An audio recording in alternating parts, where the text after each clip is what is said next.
साथियों, मणिपुर की हजारों वर्ष पुरानी समृद्ध विरासत है। यहां संस्कृति की जड़ें मजबूत है, गहरी है। मणिपुर मां भारती के मुकुट पर सजा मुकुट रत्न है। इसलिए हमें मणिपुर की विकासवादी छवि को निरंतर मजबूत करना है। मणिपुर में किसी भी तरह की हिंसा दुर्भाग्यपूर्ण है। ये हिंसा हमारे पूर्वजों और हमारी भावी पीढ़ी के साथ भी बहुत बड़ा अन्याय है। साथियों, आजादी के बाद देश के पश्चिमी और दक्षिणी हिस्से के बड़े शहरों में विकास हुआ, वहां सपने पले, नौजवानों को नए मौके मिले। अब 21वीं सदी का ये समय ईस्ट का है, नॉर्थ ईस्ट का है। इसलिए मणिपुर के विकास को भारत सरकार ने निरंतर प्राथमिकता दी है।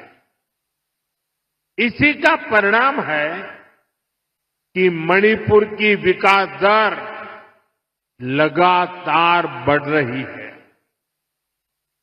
2014 से पहले मणिपुर की विकास दर 1% से भी कम थी, 1% भी नहीं थी। अब मणिपुर पहले से कई गुना तेजी से आगे बढ़ रहा है। साथियों, मणिपुर में शांति और स्थिरता आए, यहां के लोगों के हित सुरक्षित रहे, जो कैंपों में रहने को मजबूर है, उनका जीवन फिर पटरी पर आए, इसके लिए हमारी सरकार निरंतर काम कर रही है। सरकार द्वारा विस्थापितों के लिए 7,000 नए घर स्वीकृत किए गए हैं। हाल ही में केंद्र सरकार ने मणिपुर के लिए लगभग 3,000 करोड़ रुपए का विशेष पैकेज भी घोषित किया है। इसमें विस्थापितों की मदद के लिए 500 करोड़ रुपए से अधिक का प्रावधान किया गया है। जिन्होंने हिंसा की आंच सही है, वो जल्द से जल्द सामान्य जीवन की तरफ लौटे, ये हमारी बहुत बड़ी प्राथमिकता है। मणिपुर पुलिस के लिए बना नया हेडक्वार्टर भी इसमें आपकी बहुत मदद करेगा। साथियों, मणिपुर देश का वो राज्य है जहां माताएं बहनें इकोनॉमी के फोरफ्रंट में है। ईमा कैथल की परंपरा इसका बहुत बड़ा प्रमाण है। मैं नारी शक्ति को भारत के विकास की, आत्मनिर्भर भारत की भी धुरी मानता हूं। इसकी प्रेरणा हम यहां मणिपुर में देख रहे हैं। यहां हमारी सरकार बनने के बाद हमने महिलाओं के लिए स्पेशल हाट बाजार, ईमा मार्केट का निर्माण शुरू किया था। मुझे खुशी है कि आज 4 ईमा मार्केट का भी उद्घाटन किया गया है।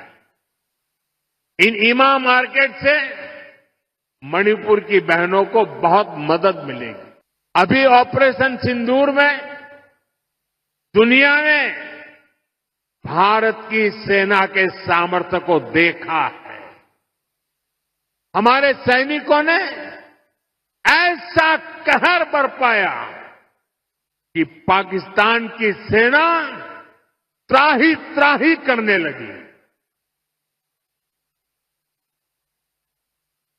भारत की सफलता में मणिपुर के भी अनेक वीर बेटे बेटियों का शौर्य शामिल है।